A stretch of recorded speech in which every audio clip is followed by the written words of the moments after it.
Hello friends, welcome to my YouTube channel star Gaurav education. दोस्तों, जो आपका आज का जो प्री बोर्ड परीक्षा का जो आपका हिंदी का पेपर है कक्षा 12वीं का, उसका पूरा सॉल्यूशन मैं आपको इस वीडियो में बताने वाला हूँ। बिल्कुल सही, करेक्ट, बिल्कुल सॉल्यूशन है, ठीक है। और अगर आप जितना मैं आपको बता रहा हूँ उतना आप कर देते हो, ठीक है। यानी पूरे पेपर का ही सॉल्यूशन बता रहा हूँ, यानी 80 में से 80 नंबर का, ठीक है। आप जितना चाहो कर सकते हो। देखिए, इसमें जो आपके पहला है सही विकल्प के उत्तर, तो मैं आपको जल्दी से बता देता हूँ, ज़्यादा आपका समय बर्बाद नहीं करूँगा। इसमें देखिए, पहले का है जो सही आंसर है वो सूर्योदय है। दूसरे का आपका वातावरण में नमी। तीसरे का आपका पीढ़ी अंतराल।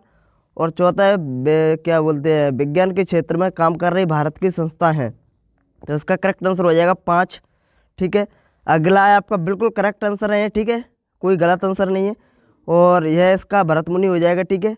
अगला है बात का धनी होना, जुबान का पक्का, ठीक है। अब देख लेते रिक्त स्थान। तो रिक्त स्थान, श्रीष के फूल के रचनाकार हजारी प्रसाद द्विवेदी। बगुले के पंख के रचनाकार उमाशंकर जोशी, ठीक है। और कुटीकरण को एनकोडिंग भी कहते हैं।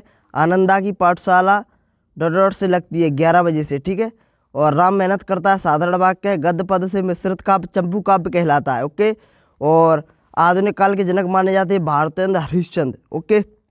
तो यह होगा आपके रिक्त स्थान और सही विकल्प। अब देख लेते हैं सही जोड़ी। तो फड़वीश्वर नाथ रेणु, तो इसका हो जाएगा, देखिए, पहलवान की ढोलक से, पहलवान की ढोलक से मिला दो इसको, ठीक है। आत्म परिचय हरवंश राय बच्चन हो जाएगा, ठीक है, हरवंश राय बच्चन। अतीत के पाँव, अतीत के पाँव हो जाएगा यात्रा वृतांत, यात्रा वृतांत, ठीक है। और माधुर ओ जो प्रसाद गुण, शब्द गुण के 3 प्रकार होते हैं। और हिंदी, हिंदी एक भाषा है। और समाचार लेखन के 6 ककार होते हैं, ठीक है, ककार होते हैं 6, ओके। यहाँ पर प्रकार लिखा है। अब देखिए, अगला है एक शब्द में उत्तर लिखिए। तो राष्ट्रभाषा किसे कहते हैं वो आपको मैं आपको अभी बता रहा हूँ, इसको छोड़ो पहले, ठीक है। दूसरा देखिए, इससे पहले दूसरे का इसका सही करेक्ट आंसर हो जाएगा शब्द, ठीक है। और अगला है यशोधरा बाबू ने मैट्रिक की परीक्षा किस स्कूल से पास की थी। तो इसका भी मैं आपको अभी बता रहा हूँ, रुको थोड़ी देर, बस अभी रुको, ठीक है। और मैं पढ़ लिख कर वकील बनूंगा, ठीक है। तो ये इसका मैं आपको अभी बता देता हूँ, डॉक्टर भीमराव अम्बेडकर है इसका, डॉक्टर भीमराव अम्बेडकर, लिख लेना, लिख लो, ठीक है। और कविता पंख लगाकर कहाँ उड़ सकती है, इसका भी मैं आपको अभी बता रहा हूँ। और राजा ने लुट्टन से क्या कहा, इसका भी अभी बता रहा हूँ। और इसका आप अभी लिख सकते हो, इसका हो जाएगा सोरठा छंद। दुआ को उल्टा करने से सोरठा छंद बनता है, ठीक है, सोरठा छंद, ओके, सोरठा छंद बनता है, ओके। अब सत्य असत्य देख लेते हो। तो पहला आपका सत्य है, ठीक है। दूसरा आपका सत्य है। तीसरा आपका सत्य है। चौथा आपका सत्य है, असत्य है, ठीक है। और यह आपका असत्य है ये भी। और लास्ट आपका सत्य है। तो ये आप देख सकते हो, इसका स्क्रीनशॉट ले लें। अब देखिए, ये जो प्रकृतिवाद की 2 प्रवृत्तियाँ लिखी है, इनके आंसर सभी को आपको, देखो यहाँ से आपको आंसर मिलेंगे, यहाँ से इनके आपको सभी के मतलब पूरे सॉल्यूशन मिल जाएगा। देखिए, यहाँ से राष्ट्रभाषा से आप क्या क्या समझते हो, यहाँ से आपको मिलेगा, ठीक है। और इसका आंसर मिल जाएगा, अभी मैं आपको बता रहा हूँ, देखो यहाँ पर आप देख सकते हो। अब देखिए, जो आपके आंसर रह गए थे वहाँ पर, जो आपके आंसर रह गए थे, जैसे राष्ट्रभाषा रह गया था आपका एक शब्द में, तो उसके आंसर ए रहे, ठीक है। राष्ट्रभाषा किसे कहते हैं, यहाँ तक आपको लिख देना है, ठीक है। तो यहाँ से आप पढ़ सकते हो, उसको लिख सकते हो। और अगला आपका कौन सा रह गया था एक शब्द में, अगला रह गया था कविता पंख लगाकर कहाँ उड़ सकती है। तो कविता पंख लगाकर देख सकते हो, पढ़ सकते हो, इसको लिख सकते हो, ठीक है। यह इधर की साइड आंतरिक लिखा हुआ है, इधर की साइड जो लिखा हुआ है मानव के आंतरिक, ठीक है, आंतरिक है, थोड़ा कट गया है, देख लेना। और अगला है राजा साहब ने लुट्टन से क्या कहा। तो इसको लिख देना उसमें, ठीक है, उसका उत्तर है। और जो एक और यशोधरा वाला था, कौन से स्कूल से परीक्षा पास की, तो अल्मोड़ा के रेमजे स्कूल से, ठीक है। तो उसमें इसको लिख देना, ओके। तो एक शब्द के आपके कंप्लीट हो गए। अब देख लेते हैं 2-2 नंबर वाले। तो पहला अपना जो 2 नंबर वाला प्रश्न था उसमें था प्रकृतिवादी कविता की 4 विशेषता लिखिए। तो इसमें आप 2 विशेषता उसमें पूछी है, तो 2 लिख देना, ठीक है। 2 लिखना चाहो तो 2 लिख देना, 3 लिखना चाहो तो 3, ओके। अब देखिए, अब अगला है बच्चे किस बात की आशा से नीड़ों से झांक रहे थे। तो ये आपका उसके बाद दूसरा जो प्रश्न था उसका आंसर है, ठीक है। लगातार मतलब एक तरफ से दिए हुए हैं, आप यहाँ से देखते चले और लिखते चले तुरंत की तुरंत, ठीक है। इसका आप स्क्रीनशॉट ले लें भले ही, ओके। नाटक एवं एकांकी मंत्र। उसके बाद जो प्रश्न है, भक्तन अपना वास्तविक नाम लोगों से क्यों छुपाती थी। तो इसको भी आप लिख लेना यहाँ तक, ठीक है।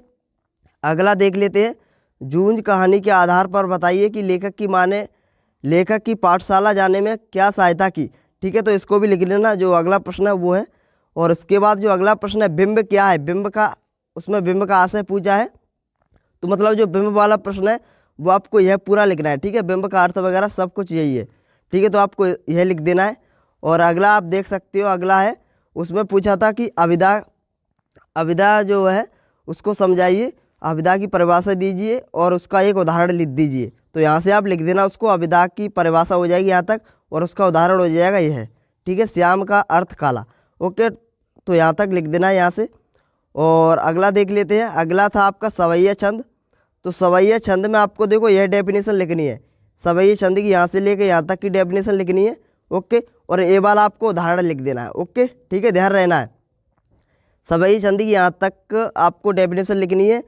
आप तुरंत लिखते चलो तो अच्छा रहेगा, या तो आप इसका स्क्रीनशॉट ले लो अभी। ठीक है, स्क्रीनशॉट ले लो इसका। ओके, ले लिया। चलिए अब देखिए, अब उपसर्ग तथा प्रत्यय में क्या अंतर है, इसका भी आप स्क्रीनशॉट ले लीजिएगा। उसके बाद प्रश्न था, और यह जो दो आपके मुहावरे थे, ठीक है, क्वेश्चन नंबर 15 में, तो उसके उत्तर हैं।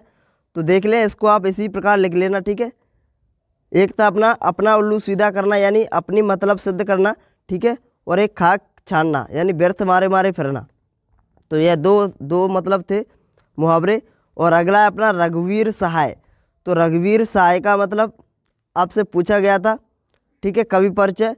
तो यहाँ पर आप रघुवीर सहाय का लिख सकते हो। देखो यहाँ पर दो रचना, देखो यहाँ पर जो यह जो शुरू में दिया है उसका, उनका थोड़ा परिचय, इनको आप लिखना चाहो, इसको लिखना चाहो तो लिख सकते हो, बट उसमें पूछा नहीं है, उसमें ओनली दो रचनाएं पूछी है। तो यहाँ से आप दो रचनाएं कोई भी लिख सकते हो। यहाँ पर देखो दो रचनाएं लिख देना, आत्महत्या के विरुद्ध और हंसो हंसो के, जल्दी हंसो हंसो जल्दी हंसो। तो यह दो रचना लिख देना, ओनली, ज़्यादा लिखने की ज़रूरत नहीं है। और उसमें भावपक्ष पूछा था और कलापक्ष पूछा था, तो इन दोनों को लिख देना। ठीक है, तो इसका आप स्क्रीनशॉट ले लें, पहले आप इतने का स्क्रीनशॉट लें और अब आप इतने का ले लें। ठीक है, तो आप पूरा लिख लेना। ओके, चलिए अब देखिए हजारी प्रसाद द्विवेदी का। तो हजारी प्रसाद द्विवेदी में भी आपको सेम लिखना है, प्रमुख दो रचनाएं लिखनी है यहाँ से, अशोक के फूल और विचार और वितर्क। ठीक है, और भाषा शैली में आपको यह लिख देना है पूरा। देखो भाषा शैली में आपको यह पूरा लिख देना है, इसका आप स्क्रीनशॉट ले लीजिएगा। ठीक है, यह देखो यह पूरा लिख देना है भाषा शैली में। ओके, अगर आप तुरंत लिखते चलोगे, मतलब जैसे आप वीडियो देख रहे हो, वीडियो को पोस्ट करो और लिखते चलो, तो ऐसा करोगे तो अच्छा रहेगा। ठीक है, तो ऐसे आपको लिखना है। अगला है जनसंख्या नियंत्रण पर, अथवा मतलब उसमें बताया था कि जनसंख्या नियंत्रण में जनसंख्या समस्या पर जो डॉक्टर और नागरिक का संवाद लिखना है। तो नागरिक जो यहाँ पर महिला है, ठीक है, तो आप नागरिक भी लिख सकते हो, महिला की जगह पर नाम नागरिक डाल सकते हो, नहीं तो आप महिला लिखकर ही ऐसा ही स्वयं लिख दो, कोई दिक्कत नहीं है। ठीक है, क्योंकि महिला भी एक नागरिक है। तो यहाँ पर आप इस संवाद को लिख सकते हो। ठीक है, यह जो संवाद है वो देखो, मैं आपको इतना पहले आप लिख लो। ठीक है, उसके बाद आप इतना, बस इतना ही लिख लो, बहुत है। यहाँ पर लिखा है, लास्ट में लिखा है महिला ने धन्यवाद बोला है, बस। ठीक है, डॉक्टर साहब धन्यवाद, इतना कहा है। ठीक है, तो यहाँ पर थोड़ा कट गया, तो यहाँ पर मैं आपको अभी बता रहा हूँ, यहाँ पर बोला है डॉक्टर साहब धन्यवाद। ओके, लास्ट में। अब देखिए अगला है जो आपकी अपठित गद्यांश था, अपठित गद्यांश, उसके आंसर है। ठीक है, अपठित गद्यांश, कृपया करके आप इस वीडियो को ज़्यादा से ज़्यादा शेयर कर देना ताकि सभी को मिल जाए। ठीक है, तो इसका जो शीर्षक रहेगा वो समाज और संस्कृति रहेगा। ठीक है, और इसके जो दूसरे का जो आंसर है वो यह है, संस्कृति एक निष्पाठ पत्थर को निम्नलिखित उपायों द्वारा जीवंत बना सकती है। ठीक है, इन द्वारा। तो स्क्रीनशॉट ले लें इसका, और इतना आप, फिर उसके बाद तीसरे का आंसर ये है। ठीक है, उसमें 3 क्वेश्चन पूछे थे, तो तीनों के आंसर दे दिए। अब अगला था आपका जो पद्यांश है, पद्यांश की व्याख्या है, तो इसमें आपको प्रसंग और व्याख्या लिख देनी है। और देखिए ध्यान रहे, इम्पोर्टेंट बात यह है कि इसमें आपको जो यहाँ पर दिया है ना, जो संदर्भ में पूर्ववत लिखा है, पूर्ववत नहीं लिखना है, इसमें क्या लिखना है, यह जो पद्यांश है वो हमारी पाठ्य पुस्तक आरोह के, ठीक है, जो आत्म परिचय पाठ से लिया गया है, और इसके जो रचयिता है वो हरिवंश राय बच्चन है, यह आपको लिखना है, यहाँ पर पूर्ववत नहीं लिखना है। ओके, चलिए अब देखिए अगला है आपका, अब अगली तो आपकी गद्यांश की जो व्याख्या थी। तो गद्यांश की व्याख्या आपकी पूरी नहीं दी गई है, वैसे यहाँ से थी, बट यहाँ जो पेपर में दी गई है वो यहाँ से दी गई है, मैं से यहाँ तक।